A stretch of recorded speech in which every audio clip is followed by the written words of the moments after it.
Bapak Ibu yang terkasih dalam Kristus Yesus, kita jumpa dalam minggu yang disebut dengan Minggu Jubilate, yang berarti bersukacitalah kepada Tuhan hai seluruh bumi. Pada minggu ini kita akan menjadi disegarkan dan dituntun oleh firman Tuhan dari 1 Yohanes 3 ayat 19 sampai ayat 24 dengan tema menuruti perintah Allah. Sebelum kita mendengarkan firman Tuhan, kita bersatu dalam doa. Damai sejahtera Allah yang melampaui segala akal dan pikiran, itulah yang memelihara hati dan pikiran dalam Kristus Yesus Tuhan. Amin. Saudara terkasih dalam Kristus Yesus, firman Tuhan untuk kita diambil dari 1 Yohanes 3 ayat 19 sampai ayat 24. Kami akan membaca, mari kita ikuti dalam hati kita masing-masing. Keyakinan di hadapan Allah. Demikianlah kita ketahui bahwa kita berasal dari kebenaran, demikian pula kita boleh menenangkan hati kita di hadapan Allah. Sebab jika kita dituduh olehnya, Allah adalah lebih besar daripada hati kita, serta mengetahui segala sesuatu. Saudara-saudaraku yang kekasih, jikalau hati kita tidak menuduh kita, maka kita mempunyai keberanian percaya untuk mendekati Allah. Dan apa saja yang kita minta, kita memperolehnya daripadanya, karena kita menuruti segala perintahnya dan berbuat apa yang berkenan kepadanya. Dan inilah perintah itu, supaya kita percaya akan nama Yesus Kristus, anaknya, dan supaya kita saling mengasihi sesuai dengan perintah yang diberikan Kristus kepada kita. Barang siapa menuruti segala perintahnya, ia diam di dalam Allah dan Allah di dalam dia. Demikianlah kita ketahui bahwa Allah ada di dalam kita, yaitu Roh yang oleh Dia dikaruniakan kepada kita. Demikian firman Tuhan. Saudara terkasih dalam Kristus Yesus, firman Tuhan hari ini diberikan temanya menuruti perintah Allah. Apakah perintah Allah? Itu yang akan kita lihat nanti di dalam firman Tuhan ini. Kemudian firman Tuhan 1 Yohanes ini sesungguhnya dituliskan kepada Yohanes, kepada orang-orang percaya, agar tetap memelihara hubungannya dengan Allah. Kemudian yang kedua adalah agar mereka menampakkan imannya di dalam praktek kehidupan. Karena memang ada ajaran pada saat itu, ajaran sesat yang mengatakan bahwa orang percaya tidak perlu untuk hidup di dalam dunia ini secara mengasihi. Karena Allah sudah mengasingkan mereka, maka kehidupan mereka sesungguhnya adalah di sorga, bukan lagi di dunia ini. Oleh karena itu, keselamatan itu merupakan sesuatu yang perlu dipraktekkan. Itu yang mau dinyatakan oleh kitab Yohanes. Bapak Ibu yang terkasih dalam Kristus Yesus, kalau kita membaca pada firman Tuhan dalam ayat 19 dikatakan, demikianlah kita ketahui bahwa kita berasal dari kebenaran. Kata demikianlah ini sesungguhnya merupakan merujuk kepada ayat sebelumnya. Pada ayat sebelumnya dikatakan bahwa orang percaya itu adalah menjadi saling mengasihi. Meskipun dunia membenci mereka, namun orang-orang percaya harus hidup sebagai di dalam kasih. Bagaimana itu bisa didapatkan? Setiap orang akan membenci kita, namun kita tidak akan menjadi kehilangan kasih dalam kehidupan kita. Anak-anak, marilah kita mengasihi bukan dengan perkataan atau dengan lidah, tapi dengan perbuatan dan kebenaran. Artinya, firman ini di dalam ayat 18 mau mengingatkan kepada kita bahwa orang percaya itu bukan menjadi meneorikan ataupun teori sebagai ungkapan kasih, namun harus dipraktekkan dalam kehidupannya. Ada seorang pengkhotbah yang pada hari Minggu mengatakan, mari kita berdoa, kemudian membacakan sebuah khotbah tentang kasih. Setelah diceritakan kasih, dan aminlah khotbah ini. Orang sangat terkagum dengan ungkapannya itu. Kemudian ketika dihadapkan dengan kenyataan, tiba-tiba ada orang yang mengemis di depan gereja. Maka tidak ada satu orang pun yang memberikan perhatian kepada pengemis dan orang yang berkekurangan tersebut. Khotbah itu tidak akan berguna kalau tidak dipraktekkan. Iman itu akan tidak berguna kalau tanpa dipraktekkan dalam kehidupan. Oleh karena itu, sebagai orang percaya, kita mau diajak adalah untuk menjadi mengasihi. mengasihi secara praktik kehidupan yang menjadi ciri khas daripada orang percaya itu. Itulah perintah Allah yang pertama dalam kehidupan kita. Mengasihi. Mengasihi merupakan sebuah ciri daripada orang yang mempercayai kepada Kristus Yesus. Kalau orang yang percaya kepada Kristus Yesus tidak memiliki kasih secara praktik kehidupannya, maka sesungguhnya dia belum mengimani Kristus dengan benar dalam kehidupannya. Kemudian, apa yang menjadi tantangan kita untuk menjadi mempercayai Yesus Kristus dan mengasihi dalam kehidupan kita adalah hati kita. Kalau di dalam kehidupan keyunanian dan kepada antropologi kemanusiaan dikatakan bahwa hati adalah pusat daripada manusia. Sehingga hati itu yang menjadi menguasai kepada perbuatan, hati itu yang menguasai kepada pikiran manusia itu. Dalam hal ini dikatakan kalau hati kita tidak menuduh kita, maka kita akan melakukan kebaikan. Kalau sebab jika kita tidak dituduh olehnya, Allah adalah lebih besar daripada hati kita serta mengetahui segala sesuatu. Artinya hati itu sering menjadikan kita terkontaminasi untuk tidak melakukan kebaikan. Bagaimana bisa terjadi demikian? Kalau ada orang yang membenci saudara, meludahi saudara, apakah mampu untuk mengasihinya? Atau lebih suka untuk dendam kepadanya? Kalau ada seseorang yang kerjanya adalah menggosip saudara, apakah saudara akan menjadi tetap menerimanya sebagai sahabat? Atau bahkan malah menjadi membencinya dan membuat sebuah gosip yang lebih besar daripada gosip yang dilakukannya? Sebagai orang percaya, kita harus menguasai hati kita. Dan bagaimana agar menguasai hati? Allah lebih besar daripada hati itu. Maka diamlah roh di dalam hati kita. Itu yang dikatakan pada ayat selanjutnya. Ketika roh itu ada di dalam kita, maka kita akan menjadi jernih berpikir dan di dalam berbuat, sehingga apa yang kita lakukan itu sebagai ekspresi iman atas pengenalan kepada Kristus Yesus.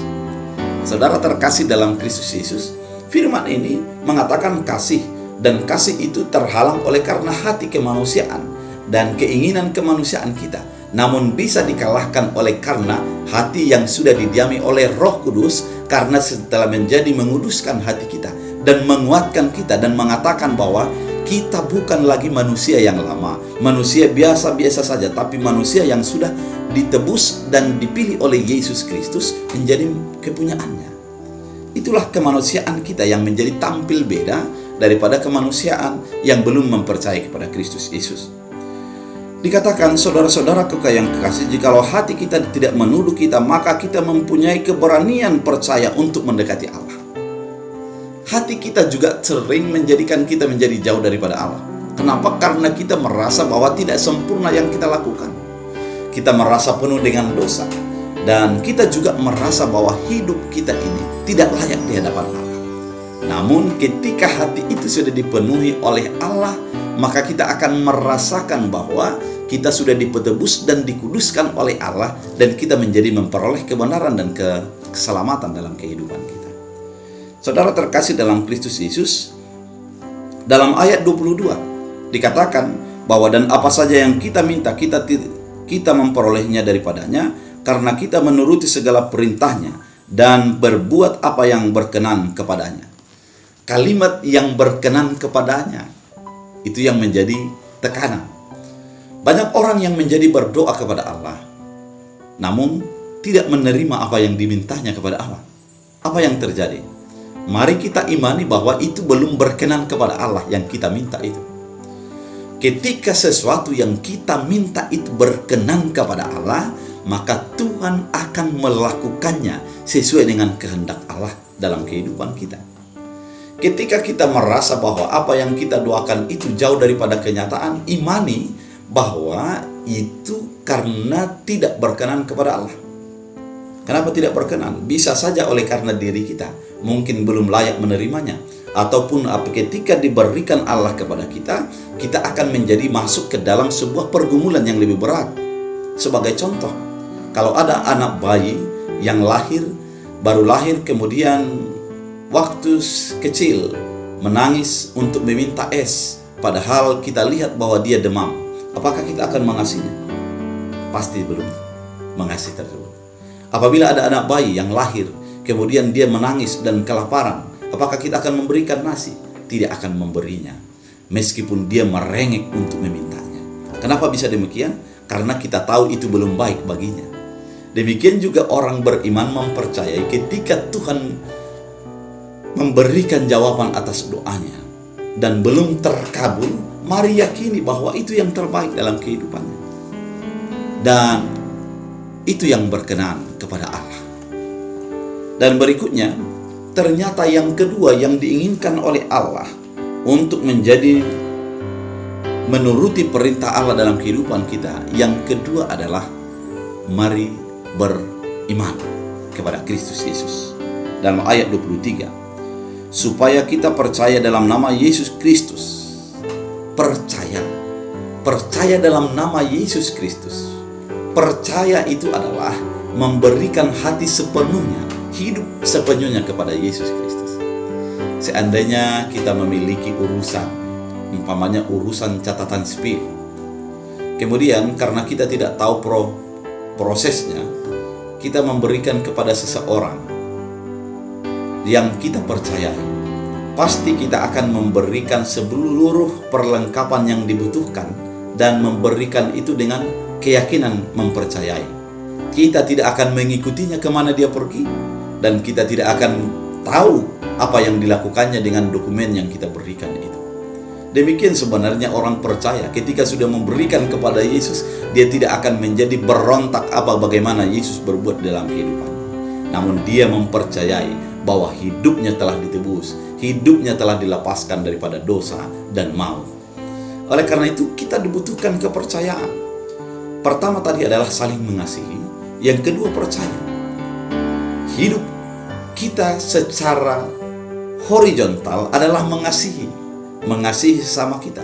Hidup kita secara vertikal adalah menjadi mempercayai kepada Allah dalam kehidupan kita, berlutut di hadapan Allah agar Allah berperan dan memberikan keselamatan melalui Kristus Yesus dalam kehidupan kita. Dalam ayat 24 dikatakan pada firman Tuhan, barang siapa menuruti segala perintahnya, ia diam di dalam Allah dan Allah diam di dalam dia. Dan demikianlah kita ketahui bahwa Allah ada dalam kita, yaitu roh yang telah dikaruniakan kepada kita. Ini mau memperjelas bahwa kepercayaan kita itu ditentukan oleh roh yang ada di dalam kita. Kita mempercayai bahwa kita diselamatkan karena ada roh di dalam kita. Kita mempercayai bahwa Yesus menjadi juru selamat kita karena ada roh di dalam kita. Dan kita berbuat baik oleh karena ada roh di dalam kita. Didorong oleh roh itu untuk melakukan kebaikan dan mempercayai Tuhan sebagai juru selamat dalam kehidupan kita. Bapak Ibu yang terkasih, sebagai ilustrasi daripada teori daripada kasih ini, bahwa kasih bukanlah sebuah yang teoritis ataupun hanya perkataan-perkataan saja, namun dia harus dilakukan. Ada seorang bapak yang menjadi bertobat dari perbuatannya yang selalu kasar kepada istrinya, memukul istri. Kemudian dia selalu minum, mabuk-mabuk, pulang malam, kemudian berjudi, habis uang yang dicarinya. Kemudian suatu malam, ketika pulang dari warung, dari tempat dia minum, tempat dia berjudi, dia mengalami kecelakaan.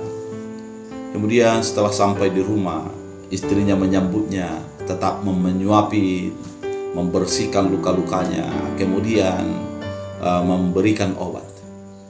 Kemudian sang suami mengatakan, mulai hari Minggu saya akan ke gereja dan saya sangat mengasihimu.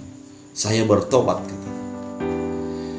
Oleh karena senangnya, mereka beberapa hari kemudian mereka pergi ke pasar untuk membeli baju bagi suaminya, karena memang belum pernah ada baju untuk gereja yang dipakainya. Kemudian karena berjalan kaki ke pasar, mereka pagi-pagi benar sudah sampai berjalan ke pasar. Setelah dicoba baju yang dipakai cocok, kemudian pulang dari pasar. Setelah pulang dari pasar, di tengah jalan dia tetap mengatakan, aku sangat mencintaimu. Bagi siapapun yang akan mengganggumu, aku akan melawannya karena saya mengasihimu. Istrinya terkagum-kagum dengan perkataan itu. Kemudian mulailah petir menyambar dan datang hujan, dan ada suara yang sangat menyeramkan. yaitu suara beruang. Beruang itu begitu kuat dahsyat suaranya. Kemudian oleh karena ketakutan, sang suami langsung memanjat ke atas pohon. Istri tinggal di bawah pohon. Kemudian oleh karena takutnya dia terus menaik ke atas, istrinya langsung pingsan. Kemudian setelah pingsan, beruang itu datang mendekati istrinya. Dan dia melihat dari atas. Dan dia melihat beruang itu agak berbisik ke kuping perempuan itu, istrinya itu. Dan beruang pergi tidak mengganggu apa-apa. Suaminya turun, kemudian membangunkan istrinya dan mengatakan, saya sudah melawan beruang itu. Dan kalau tidak ada saya, mungkin beruang itu akan memakanmu. Tapi saya mau bertanya, apa tadi yang dibisikkan oleh beruang kepadamu? Sang istri mengatakan, dan kebingungan, apa yang harus kukatakan? Kemudian istrinya mengatakan, beruang itu mengatakan tadi bahwa ucapan suamimu hanya kata-kata, bahwa dia hanya pembual belaka. Kemudian suaminya menjadi terdiam dan tidak tahu berkata apa. Sering kasih merupakan teori dan tidak dipraktikkan. Keberimanan kepada Kristus juga sering hanya sebuah kata-kata tanpa dihidupi. Namun perintah Tuhan pada Minggu Jubilate hari ini adalah, kalau kasih harus kelihatan daripada kenyataan. Kalau beriman harus kelihatan daripada kenyataan hidup. Ketika kita mengasihi dan saling mengasihi tanpa mempertimbangkan apa yang menjadi dilakukan orang kepada kita, namun kita tetap mengasihi, maka itu kelihatan sebagai orang percaya. Dan ketika sebagai orang percaya kepada Kristus Yesus, maka kita membuat sebuah keputusan dan kita minta kepada Tuhan, dan kita percaya bahwa apa yang kita minta itu berkenan kepada Allah, dan hidup kita menjadi berkenan kepada Allah. Firman ini mengingatkan, biarlah roh Tuhan yang mengingatkan kita sebagai orang yang mengasihi dan yang mempercayai kepada Tuhan. Mari hidup sesuai dengan perintah Allah dan bersukacitalah di dalam Tuhan oleh karena kasih dan keselamatan yang sudah dinyatakannya. Tuhan Yesus memberkati. Kita berdoa. Terima kasih Tuhan atas firman yang Engkau nyatakan. Biarlah menjadi kehidupan kami. Biarlah kami menjadi mengasihi, beriman kepada Kristus Yesus, dan roh Tuhan tetap diam dalam hati kami. Dalam Kristus Yesus. Amin. Tuhan Yesus